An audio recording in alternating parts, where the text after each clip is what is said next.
L'écrivain américaine Cathy O'Brien décrit dans son livre Transformation of America comment elle et sa fille ont été abusées sexuellement depuis l'âge où elles étaient encore mineures par des hommes politiques renommés comme Ford, Reagan, Bush, Cheney et les Clinton. Par les détails publiés dans son livre, elle espérait introduire une poursuite pénale contre ces tortionnaires. Mais en vain. Malgré les nombreuses preuves, des procédures judiciaires ont été arrêtées pour des raisons de sécurité nationale.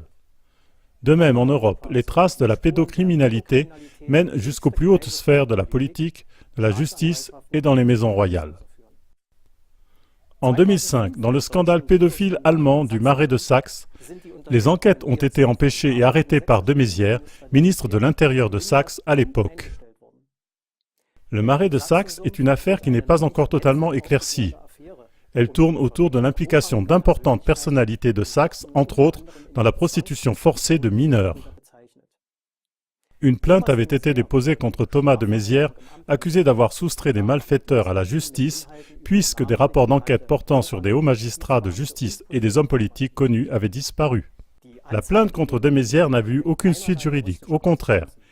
Il avait même été promu à la position de ministre de l'Intérieur de la République fédérale allemande.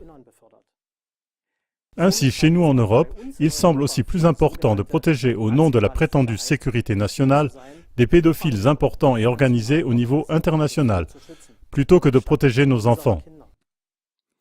Face aux procédures pédocriminelles indiquées dans nos émissions, que ce soit dans la politique, l'économie ou dans des maisons royales, CLA TV demande au nom du peuple et des victimes innombrables.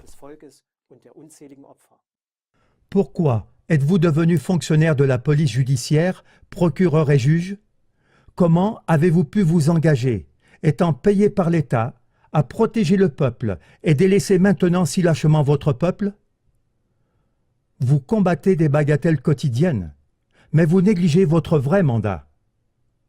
Vous, les derniers parmi les forces de sécurité qui défendent encore loyalement le peuple, unissez-vous et mettez fin à tout cet abus de pouvoir.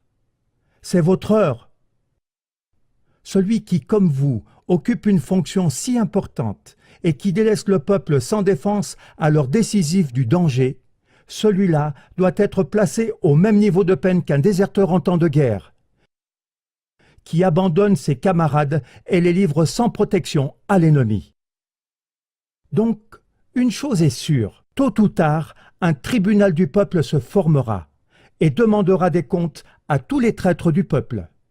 Ou, pour le dire avec les mots de Ronald Bernard dans une interview, « Réunissez-vous, réunissez-vous, rassemblez-vous, et toute cette histoire de merde disparaîtra. »